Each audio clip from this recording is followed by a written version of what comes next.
Two pipe, one is open, other is closed,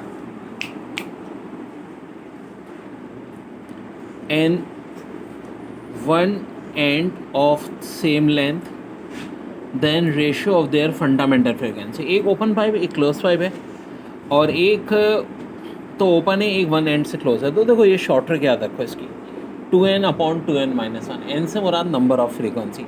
अगर length same है तो जी length same दी है तो बहुत आसान है. यहाँ 1 2 1 2 2 -1 2:1. फिर कहने all of the following are the unit of the energy except joule दिया है, अर्ग, किलोवाट आवर और किलोवाट. तो बेटा सिर्फ किलोवाट पावर का यूनिट है, बाकी सारे एनर्जी के यूनिट है. फिर कह रहे हैं two charges are placed at a distance apart. If glass is placed between them then their force will be. तो देखो बेटा फोर्स इन्वर्सली प्रोपोर्शनल होगी डाइलेक्ट्रिक के, तो ऑफकोर्स डिक्रीज होगी. सिर्फ फोर्स ही नहीं, इलेक्ट्रिक फील्ड हो, वोल्टेज हो, सब डाइलेक्ट्रिक से कम होता है सिवाय कैपेसिटेंस के. ठीक है, ये थ्योरी में हमने कई बार पढ़ा है. फिर क्या कह रहे हैं भाई, kinetic the bullet is fired from rifle which recoil after firing. The ratio of kinetic energy of rifle to that of bullet is. तो भाई काइनेटिक एनर्जी ऑफ राइफल हमेशा लेस देन हो जाएगी बुलेट से. तो ऑप्शन था 1 less than 1, 1 या 0, तो ऑफकोर्स लेस देन 1. फिर a person is standing on a rotating platform with his arm standing down. If he out stretches is on the platform will. Answer हो जाएगा slow down. A cannon after firing recoils CO2. Answer हो जाएगा Newton third of motion. फिर energy required to accelerate car from, ये class में भी कई बार कर चुके हैं, 10 to 20 metre per second to that of 0 to 20. क्या ट्रिक बताइए मैंने कि बड़े के स्क्वायर में से छोटा का स्क्वायर माइनस करें, 20 के स्क्वायर में से 10 का, नीचे भी कर देंगे 10 के स्क्वायर में से 0 का स्क्वायर, तो 300/300 यानी 3:1. फिर कह रहे हैं bullet hits and get impacted मतलब fix in a solid block resting on horizontal frictionless table what its conserve. तो आंसर हो जाएगा मोमेंटम ओनली. फिर बड़ा अच्छा सवाल है, man of height 1.6 metre wishes to see at full image in a plane mirror the man height needed for this purpose. तो man height के लिए क्या होगा, mirror length should be half होनी चाहिए. यार आप देखना चाह रहे हो ना शीशे में, तो मिरर लेंथ आपकी लेंथ की मिनिमम हाफ होनी चाहिए. बड़ा अच्छा सवाल है, if gas at 26 centigrade is increase to 177 find expansion pressure constant. यार देखो 273 प्लस किया ये 300, 177 में किया ये 300, 300 से 450 हो गई है, यानी कितने टाइम बढ़ी है 3/2 टाइम्स. तो भाई जितने टाइम टेम्परेचर बढ़ा है उतने टाइम वॉल्यूम बनेगा, क्योंकि चार्ज का इस्तेमाल होगा, डायरेक्टली प्रोपोर्शनल होते हैं. तो वॉल्यूम का आंसर भी ऑप्शन में 3/2 दिया था, वही हो जाएगा. Maximum resultant when F1 7 Newton, F2 10. ये ट्रिक भी बताई थी मैंने भाई कि सम इनका जो होता है ना मैक्सिमम होता है, डिफरेंस मिनिमम होता है. तो 7 और 10 का सम 17 है, मिनिमम पूछा जाता तो 3 होता. इसके वेलोसिटी ऑफ सैटर्न 37 किलोमीटर पर सेकेंड, सन की होती है 615, अर्थ की 11.2, मून की 2.4.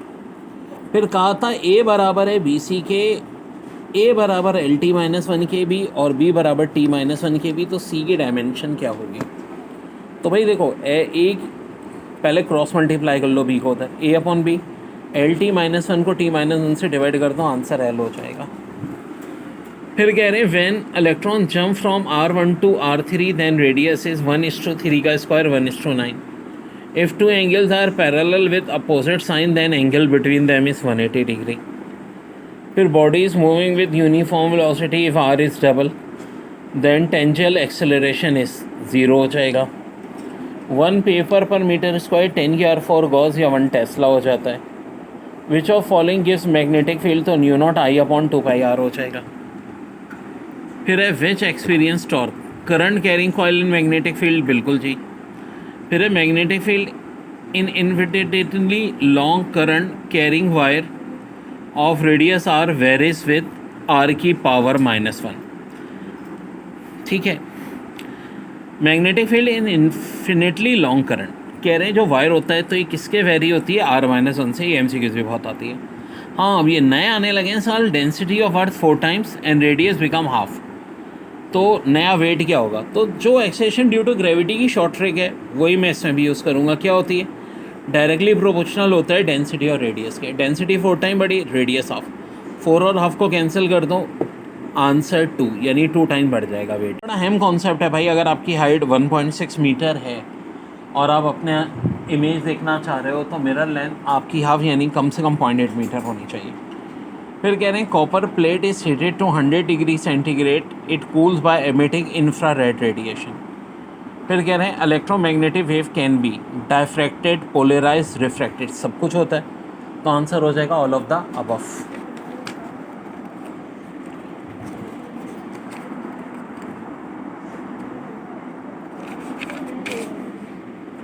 फिर कह रहे हैं current produce by moving loop of wire across magnetic field is induce current. Answer हो जाएगा बेटा NaCl की शेप पूछी है cubical. Beats are use to find frequency. Light entering glass will not suffer change in, इसका answer भी frequency हो जाएगा। The sky appear blue because of scattering हो जाएगा। The ratio of angular and linear frequency, यार कोई भी angular और लीनियर का रेशो होता है 2 पाई होता है answer. Formula of current with internal resistance R and load capital R। हाँ, ये भी बड़ा है, हमें इसमें न्यूमेरिकल भी बहुत आते हैं कि ये भी हमने। लेज़र बीम कंसिस्ट ऑफ, देखो 1 वेव लेंथ क्योंकि मोनोक्रोमेटिक होती है। फिर dimension of ratio of angular momentum to linear momentum, भाई L का ही तो फर्क होता है, L की पावर 1 या खाली L भी लिख सकते हैं। The focus of ball point in same state of vibration is known as all point, तो ये वेव फ्रंट हो जाएगा। The diver swim faster when movement of inertia become, तो आंसर स्मॉलर हो जाएगा। Solar cell are thin sandwiches of semiconductor हो जाएगा। The ratio of angular and linear frequency 2 pi. The ballistic missile are used only for short range. ये बहुत आती है MCQs भाई।